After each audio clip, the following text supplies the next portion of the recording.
Thanks for joining us on FinPod and our latest edition of What's New at CFI, where we bring you insights from our latest courses and behind-the-scenes conversations with subject matter experts. Get ahead and stay ahead with the latest from CFI. One of the biggest mistakes you can make is don't go anywhere near enterprise value. Never use that term as it relates to a bank. Would never talk about comps like EV, EBITDA multiples. There's no such thing as EBITDA for a bank, let alone the EV. And so we're really, when you're analyzing a bank, it's all about equity multiples. And really, price to book would be the one I would pick on the most, or price to earnings. Hello, and welcome to the What's New at CFI podcast. I'm Asim Khan, and I'm joined by my colleague Scott Powell, who is the Chief Content Officer and co-founder of CFI. Scott, welcome to the podcast. Awesome. It's always a pleasure talking with you. Yeah, it's lovely having you back, and this time to talk about your newly published course on the Intro to Bank Valuations. Yes, I am super psyched about this course, partly because, well, two reasons. One, learners have been asking for it. But number two is a lot of bank valuation models are overly complex, and it's really hard to learn. And one of our intents was to show you how you can actually get to that valuation without complicating it with hundreds and thousands of rows. Yeah, and there are a number of valuation methodologies that you go through. There's the asset value approach, there's comps, there's you've resurrected the dividend discount model, which Exactly. right? The residual value method. No, it's really terrific. So, and this should be, I'll tell viewers, best viewed as an adjunct to your course on reading and analyzing bank financial statements. Yeah, awesome. I encourage people not even to start the bank valuation course unless you've done the reading banks financial statements, or you already know how to read bank financial statements. But certainly, if you've not looked at them, please do the reading bank financial statements first, and then go into this course. Right. And since part of the valuation has something to do with risk-weighted assets, we could even suggest that viewers check out the course on Basel III and risk management if they haven't already done so. Yeah, but you hit the nail on the head, because we're talking banks we need to value differently for a number of reasons. One is the bank makes money off its balance sheet, and it's very hard to distinguish the funding of a bank from the operations of a bank. Mm-hmm. So you need to really understand that to do a bank valuation, and you also need to understand those capital requirements under Basel III before you can value a bank. Because a bank, I know I'm telling you the obvious, but a bank can't pay out as much as it always wants in dividend necessarily if that's going to erode its capital, its CET1. So it's like that's going to be a limit on the amount of dividend a bank can pay out. And generally, as you also know, banks tend to be big dividend and stable dividend payers out there in terms of stocks. If you want dividend stocks, you often head to the banks. No, that's absolutely true. And you said CET1, and that would be the common equity tier one. Yeah, you got it. Right. One of the insights that stood out for me was that you won't use enterprise value as we've done in our other valuation courses. Yeah, I think it comes as a surprise to most people, but the key reason is what I just mentioned, is that you can't separate the funding of a bank necessarily from the operations, because deposits are funding the bank, but they're also part of the operations of a bank. So one of the biggest mistakes you can make is don't go anywhere near enterprise value. Never use that term as it relates to a bank. Would never talk about comps like EV, EBITDA multiples. There's no such thing as EBITDA for a bank, let alone the EV. And so we're really, when you're analyzing a bank, it's all about equity multiples. And really, price to book would be the one I would pick on the most, or price to earnings. Right. And I've always, I guess the way I viewed it was to look at price to book as the most common metric, and it should be somewhere between 3 to 5 times, if a bank is properly valued. Are there other metrics that one looks at, like return on assets? Would that be something that's important in looking at a bank?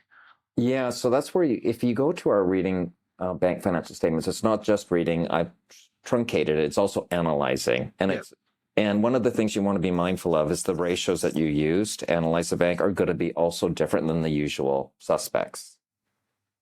And so when we're looking at a valuation, a couple of things, I think you've nailed it. The price to book is your North Star.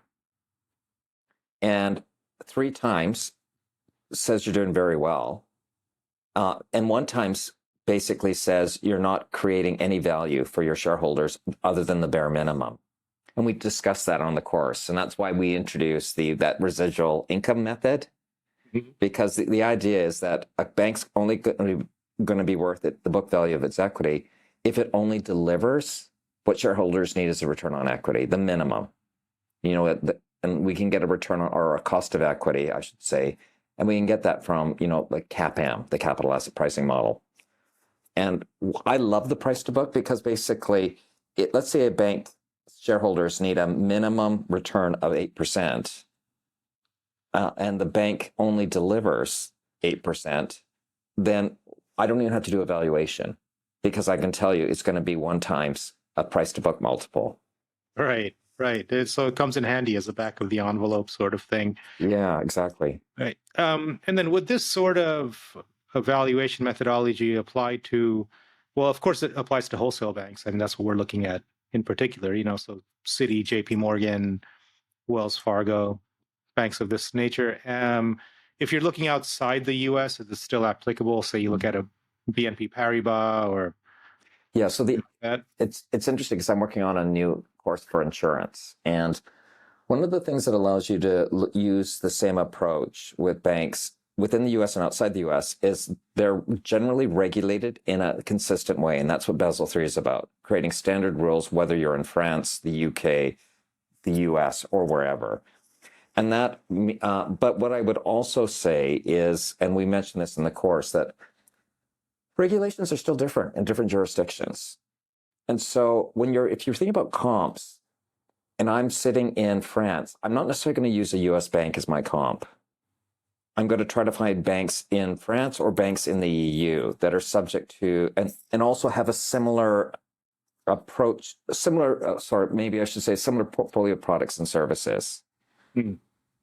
Because you can get a wholesale bank that really is in every part of finance and banking, whether it's capital markets, investment banking, asset management, and so on and so on. Or you can get a regional bank that is only really doing loans and taking in deposits.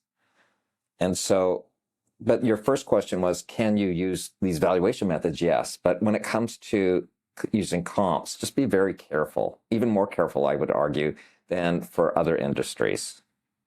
Right, because for instance, like in Europe, credit cards aren't the huge business that they are in the States because people are skittish about credit, right? Exactly. So that changes the risk profile. Even though in the States, most of that credit card stuff is off balance sheet, still, the bank's holding a residual stake in it.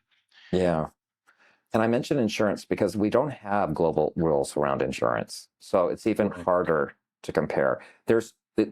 Insurance companies generally are regulated, but they're regulated at the national or sometimes the supranational level, like the EU level. Mm-hmm. But there are no global rules. So that makes comparing insurance companies across borders even harder. Yeah. And that, I guess you're developing a course on reading and analyzing insurance company financials as well. That's a really niche thing, but I think it's going to be super useful. Well, you know me, I'm really nerdy. So I've just finished the first draft of the course. I love the course, but I love nerding out on the nuances of an industry. I think it could have come in handy today because we got the announcement that Buffett is long about $6.5 billion of Chubb insurance. I'm sure there are people digging through the financials now going, what did he see? What did we miss? Yeah. Right? He accumulated this huge position. So yeah, I think it's absolutely going to come in handy. And so I guess, one last thing. So in the States, it's very common that there are non-bank financial institutions that are doing consumer lending, and also on the private credit side, there's a lot of corporate type lending as well. Could some of these valuation methodologies be applied to these companies? The long and the short of it is you're not going to like this answer. It really depends. Okay. And the reason I tell you it depends is there will be instances where these quasi-bank actors, if they have a balance sheet, I'll give you a couple of examples. If their balance sheet looks very similar to what we'd see as a typical bank, if they're dividend paying, and you would screen them and say, okay, this approach works. But I've also seen a lot of private lending from pension funds. And so where private lending is just one asset class they're investing in. And so Right. you wouldn't take a pension fund's financial statements and suddenly say, I'm going to value this like a bank. Right. It really, Okay. yeah, it really depends how pure play. Yeah, you absolutely wouldn't do that. Yeah. So I guess I was looking at a company the other day. It's in two businesses. One is unsecured consumer loans, Okay. right? And the other, and it white labels a credit card product through some servicer, some big servicer. That looks suspiciously like a bank. If you look at the financials, it's got interest income, interest cost. They look very much like bank financials.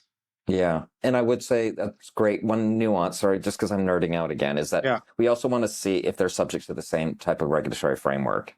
And if we do see that, that's then the final tick that says, okay, we can value this like a bank. Right. Okay, great. So, so this has like broad applicability across corporate structures and geographies as well. So yeah, exactly. That's really great. Well, okay, Scott, thank you so much for your time. And we'll see you again, I'm sure. Always a pleasure. Okay. Thanks for joining us today. We hope you enjoyed the conversation. FinPod is brought to you by Corporate Finance Institute, the #1 rated online provider of finance and banking training, certifications, and productivity tools.